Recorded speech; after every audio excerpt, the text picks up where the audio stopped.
નમસ્કાર, આપ સૌનું સ્વાગત છે આજના નવા વિડીયોમાં અને હું છું આપનો દોસ્ત શિવાજી રાજપૂત।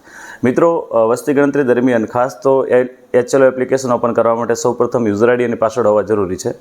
જો કોઈ મિત્રને યુઝર આઈડી પાસવર્ડ નથી મળ્યો તો તમે તમારા ચાર્જ ઓફિસરનો સંપર્ક કરી શકો છો, પરંતુ એના વગર પણ તમે જાતે જ યુઝર આઈડી અને પાસવર્ડ મેળવી શકો છો।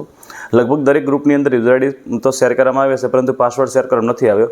તો હવે યુઝર આઈડી કઈ રીતે મેળવવા અથવા યુઝર આઈડી શું છે એ તમે સમજશો તો તમારું યુઝર આઈડી તમને મળી જશે। અને પાસવર્ડ કઈ રીતે મેળવવો, તો મિત્રો પાસવર્ડ અગાઉ ચેન્જ કરવાનો મેં વિડીયો બનાવ્યો હતો, એ એપ્લિકેશન બનાવ્યો હતો।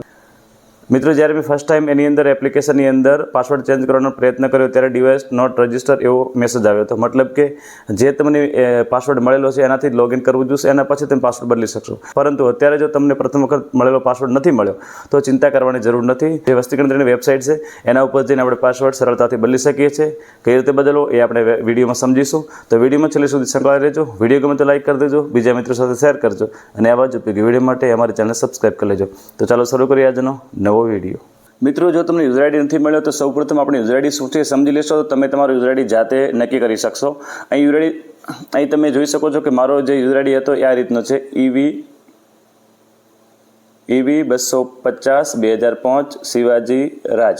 હવે તો મિત્રો આની અંદર શું છે એ સમજીએ તો EV જે છે એ એન્યુમીટર માટેનો છે, એની જગ્યાએ જો તમે સુપરવાઇઝર હો તો SV આવશે, પછી અંડરસ્કોર આવશે, ત્યારબાદ 250 જેમાં 25 જે છે શરૂઆતના એ તમારો રાજ્યનો કોડ છે, એટલે આપણે ગુજરાત છે, દરેક ગુજરાતવાસીને 25 આગળ આવશે। ત્યારબાદ 02 જે પાછળના બે અક્ષરો છે એ જિલ્લાનો કોડ છે, તો જ્યારે વાવથરાદ માટે 02 છે, એવી રીતે તમારા જિલ્લા માટે કયો કોડ છે એ તમારા આજુબાજુના વ્યક્તિઓને પૂછશો તો તમને ખબર પડી જશે।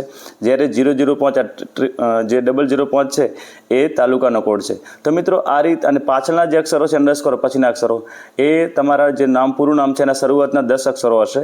તો આ રીતે તમે તમારું યુઝર આઈડી મેળવી શકશો। હવે મિત્રો આ કોડ ક્યાંથી મેળવવા, તો મિત્રો તમારો કોઈ પણ જે બીજો ગણતરીદાર મિત્ર હોય એમનો યુઝર આઈડી જોઈ લો, એમના યુઝર આઈડીની પછી તમારું નામ જે છે શરૂઆતના 10 અક્ષરો એ લખી દો એટલે તમારું યુઝર આઈડી બની ગયું।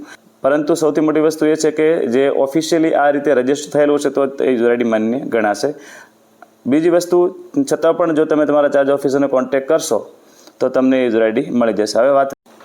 હવે મિત્રો, તમારો પાસવર્ડ ચેન્જ કઈ રીતે કરવો, જો તમને પાસવર્ડ મળ્યો હોય, ના મળ્યો હોય, તમે ડિવાઇસ રજિસ્ટર કર્યું હોય, ના કર્યું હોય, કોઈ પણ પરિસ્થિતિની અંદર જો તમારે તમારો પાસવર્ડ ચેન્જ કરવો હોય અથવા પાસવર્ડ તમને નથી મળ્યો કે ભૂલી ગયા છે, કોઈ પણ પરિસ્થિતિમાં તમે તમારો પાસવર્ડ ચેન્જ કરવો હોય તો એના માટે તમારે સેન્સર્સ મેનેજમેન્ટ અને મોનિટરિંગ સિસ્ટમ એટલે કે CMMSની વેબસાઇટ પર આવવાનું છે। આ વેબસાઇટની લિંક હું તમને ડિસ્ક્રિપ્શન અને કોમેન્ટ બોક્સમાં આપી દઈશ। ત્યાં આવશો એટલે આ પ્રકારનો હોમ પેજ આવશે। અહીં તમારો યુઝર આઈડી એન્ટર કરવાનો છે, ત્યારબાદ જે કેપ્ચા કોડ આપેલા છે એને એન્ટર કરવાના છે અને નીચે વેરીફાઈ એન્ડ પ્રોસીડ ઉપર ક્લિક કરવાનું છે। તો આપણે પ્રક્રિયા પૂરી કરી દઈએ। મિત્રો, તમે સબમિટ એન્ડ વેરીફાઈ કરશો એટલે તમારા મોબાઈલ નંબર ઉપર OTP આવશે, એ તમારે OTP એન્ટર કરવાનો છે। તો આપણે OTP એન્ટર કરી દઈએ। મિત્રો, OTP એન્ટર કર્યા પછી વેરીફાઈ OTP ઉપર ક્લિક કરવાનું છે, ત્યારબાદ તમને પાસવર્ડ એન્ટર કરવાનું કહેશે। હવે તમને પાસવર્ડ યાદ નથી તો તમારે શું કરવાનું છે, ફોરગેટ પાસવર્ડ ઉપર ક્લિક કરવાનું છે। મિત્રો, તમે ફોરગેટ પાસવર્ડ ઉપર ક્લિક કરશો એટલે આ પ્રકારનું પેજ આવશે જેમાં તમારે ન્યૂ પાસવર્ડ અને ઇનોવેટ પાસવર્ડ બીજી વાર કન્ફર્મ કરવાનો છે। તો આપણે બંને પ્રોસેસ પૂરી કરી દઈએ। મિત્રો, ન્યૂ પાસવર્ડ અને કન્ફર્મ પાસવર્ડ કર્યા પછી અહીં સેટ ન્યૂ પાસવર્ડ ઉપર ક્લિક કરીશું। સેટ ન્યૂ પાસવર્ડ ઉપર ક્લિક કરતાની સાથે જ અહીં પાસવર્ડ ચેન્જ સક્સેસફુલી એવો મેસેજ આવશે। તો મિત્રો, આ રીતે તમે તમારો પાસવર્ડ બદલી દીધો છે। હવે તમે લોગિન પ્રક્રિયા સરળતાથી કરી શકશો।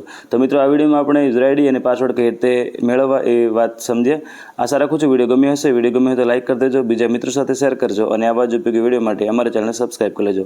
આ વિડીયો જો ફેસબુક ઇન્સ્ટાગ્રામ પર જોતા હો તો અમને ફોલો કરવાનું ભૂલશો નહીં। ફરી મળીશું એક નવી માહિતી સાથે। ત્યાં સુધી આપ સૌ મિત્રોને જય માતાજી, જય હિન્દ, જય ભારત।